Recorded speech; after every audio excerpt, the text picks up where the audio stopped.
And behind that are the troops of those generals. Donald Trump had said in response to Jeb Bush that he had 200 generals behind him. And behind that are the troops of those generals. This is the final battle. With you on my side, we will demolish the deep state.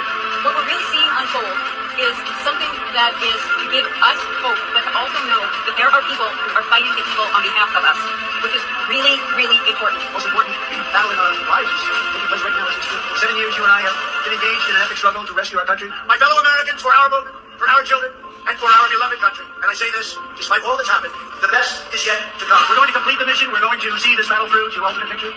I'm not on the white hat or the black hat side. I'm on the military side.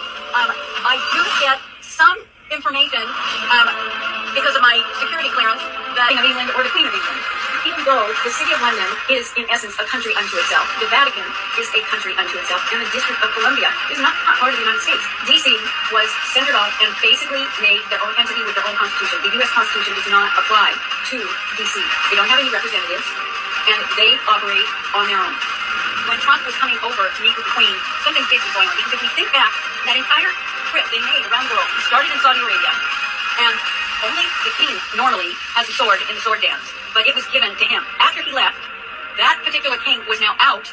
He was arrested with 200 other Saudi Arabian royals, all put in the Ritz-Carlton, because Trump dropped off documentation about the child and human trafficking that was going on.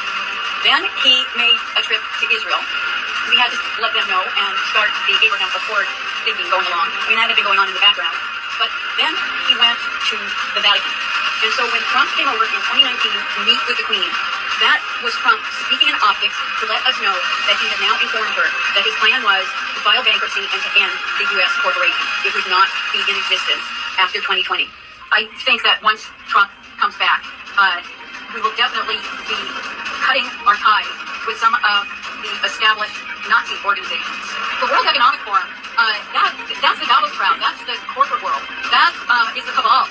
And as Klaus Schwab has said with his Young Leaders program, that he's got people in every government. Hillary Clinton never, or the Clinton campaign never expected Trump to get as many votes as he received. They were already cheating. And the military had stepped in to make sure that that fraud would not go through in 2016. He knew that there would be more fraud in 2018, and he knew it would happen in 2020. Democrats are very good at this. They started a year before the 2020 election saying, oh, if Trump loses, he's never going to leave the White House.